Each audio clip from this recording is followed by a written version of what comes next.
Hey guys, welcome back to my channel. So today we're going to be talking about the slow and insidious ways that alcohol can end up sabotaging our lives. And this is going to be a little bit of a tough love video today. So if you are looking for a good kick in the butt in terms of quitting alcohol, getting the motivation to quit drinking, then this is going to be the video for you today. And even if you've already made the choice to quit drinking and you have years of sobriety, this could just be a reminder of the reasons why you quit drinking and made that change in the first place. So let's go ahead and get into it. Real quick, I just wanted to thank everyone who participated in the poll that I posted on my community page. And the tough love topic is the choice that received the most votes. So here we are, and let's go ahead and get into it. Alcohol has so many ways that it can sabotage our life. When I was still stuck in the drinking cycle, damn near every aspect of my life was suffering due to my drinking. And I think most of us who get to the point where we want to quit drinking alcohol, we can see that alcohol is negatively impacting our life. And even though we can see that, it can take us some time from realizing that we have a problem to finally quitting. And a lot of us get comfortable living in that denial of wanting to convince yourself that you don't have a drinking problem and wanting to convince yourself that you can train yourself to moderate. And we get so caught up in not wanting to give up, our beloved booze, when we really take a look at our life and the state of affairs in our drinking, that why are we holding on to this thing that is only bringing us pain and is not giving us any joy, and alcohol doesn't even feel good anymore. We can find ourselves trying to glamorize our drinking habits, telling ourselves that we are classy wine enthusiasts instead of drunks. You see this in so many different ways, and I think a lot of us do this with our drinking to try to comfort ourselves and to, again, live in that denial where we don't want to face the fact that we have a drinking problem and that alcohol is messing with our lives. And I know for me, this was absolutely something I did in so many different ways. But one that is coming to mind right now, that something that I did in my drinking to try to, lie to myself, is I went through a phase where I would only drink champagne. This was before I had children, and when my husband and I would go to bars, clubs, that sort of thing, I would only order champagne. And it was a way for me to try to glamorize my drinking and to try to put on this image and this front that I am classy, okay? I don't have a drinking problem. I drink champagne. And it's really funny. It's something that I haven't actually thought about in a while, and it just cracks me up that I did that. And I really thought, I was onto something here. I would drink these bars and these clubs out of Prosecco, bottles of champagne. It wasn't like I was ordering one and sipping on it. Like, I was drinking them as I would drink anything else, but the aesthetic of me holding a champagne glass, it's funny. But again, looking back on it now with a different perspective, I was absolutely trying to justify my drinking and trying to romanticize a problem that I knew that I had. There is so much effort that goes into keeping a drinking problem afloat, and not to mention the financial aspect of drinking, and the biggest cost of all, wasting our life, wasting our potential, wasting our precious time.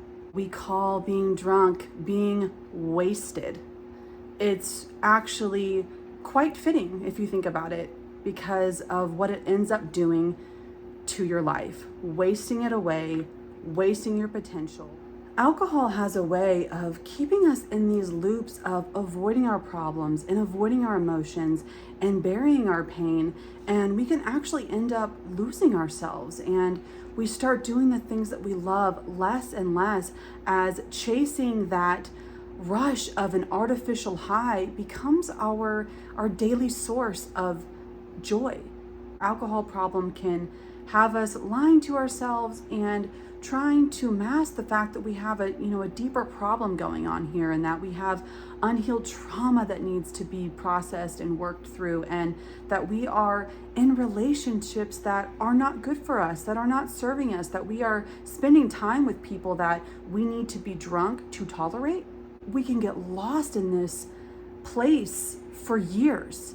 And I know I was in that place where I was drinking to numb myself, to tolerate certain people in my life, to tolerate a way of life that I was not proud of and happy with. And it just really stifles our growth as humans, as people. And similar to the way that I would try to justify my drinking by only drinking champagne, this also showed up in other areas of my life. This justification, this trying to, glamorize alcohol and essentially lying to myself. This showed up in my health and fitness as well. It looked like me forcing myself to still go for runs, even if I drank heavily the night before and was super hungover. I would still force myself to go for these runs that were obviously half-assed at best. You're not going to be able to give your all and show up as your best self if you were hungover. But in my mind, the way I was rationalizing this behavior was that, see, Danielle, people who have drinking problems, they don't make it to their runs. It was a way for me to, again, try to justify myself that I was okay and that my drinking wasn't that bad and that things were okay. And it was a way for me to try to carry on with this half-ass way of living and this half-ass way of going about it in life. And I was just so willing to settle for this mediocrity that was just not serving me in any way.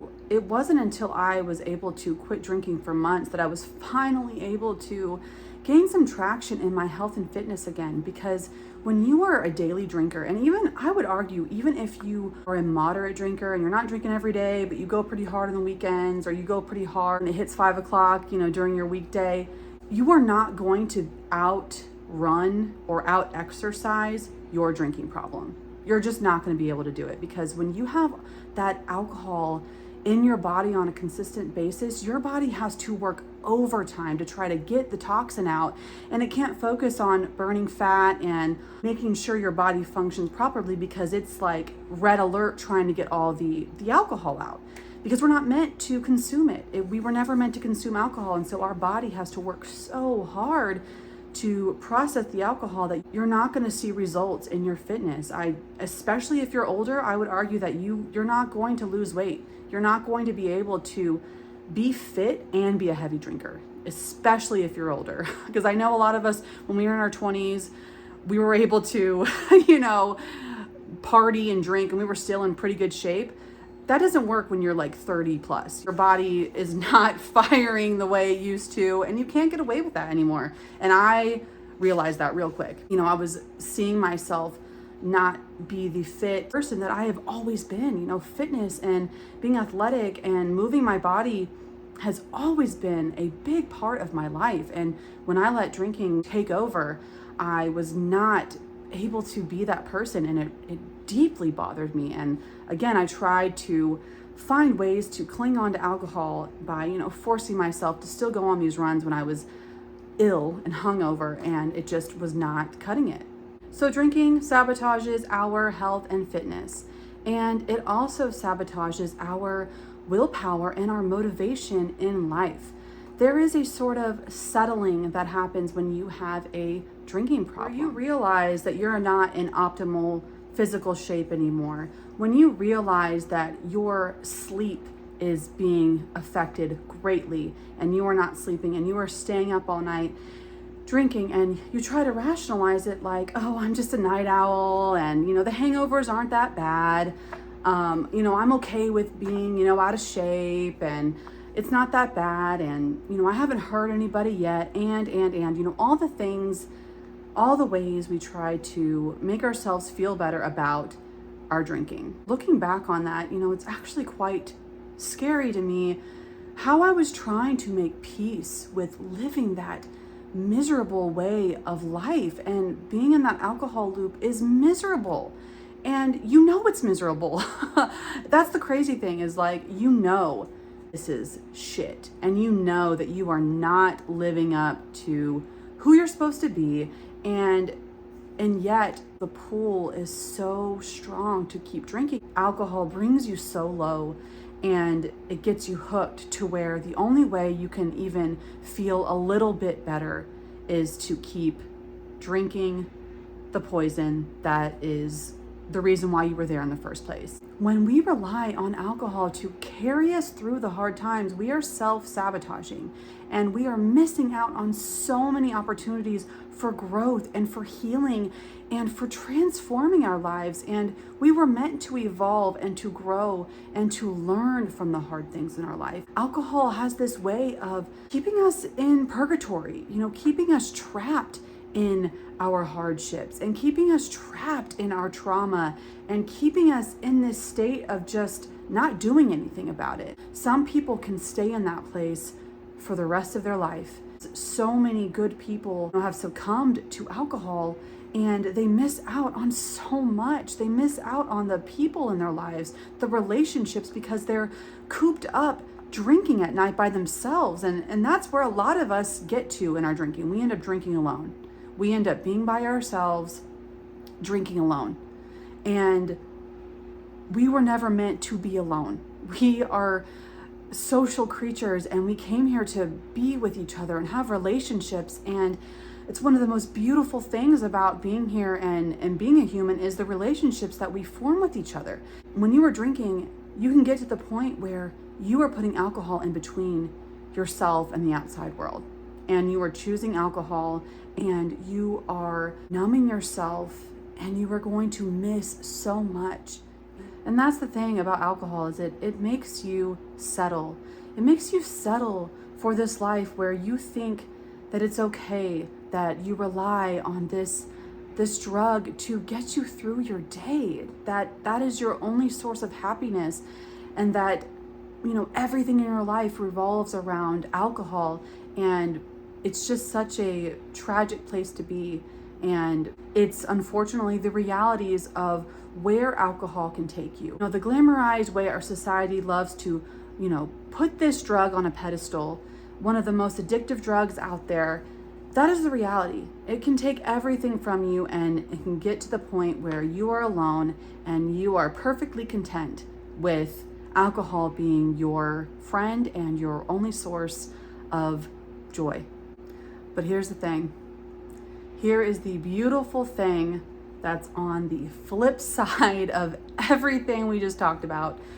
When you quit drinking alcohol, you get to remove that fog that has been covering your life. You get to feel all of your emotions again, the good, the bad, the ugly, because when you are drinking, you start to feel numb to things and don't feel as good anymore. And your lows become so much lower, and it can really take you to a dark place. And that's where so many people end up, depressed and not wanting to live anymore, because alcohol has taken them to that dark place. Life is precious. We get one life to live. You really have to ask yourself, is this how you want to spend the rest of your life? Hungover, drunk, regretting everything, having shame and guilt? Or do you want to face life head on and really do this thing and find out why you're here and what you can contribute to this world, and be there for the people in your life instead of this drunk zombie version of yourself? Truly live up to your potential and be who you were meant to be.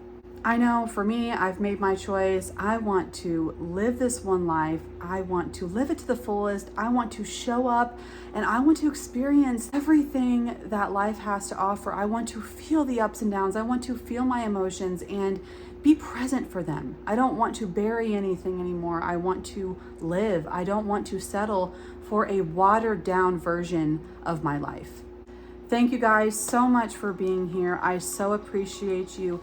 taking the time to hear a little bit of what I have to say. I hope you got something from this. I hope that you feel that motivation to either make the choice to quit drinking or continue on your sober path. Please leave your sober dates in the comments. Let's encourage each other in the comments. And until next time, I love you guys. Take care of yourselves, and I will see you real soon in the next one. Bye.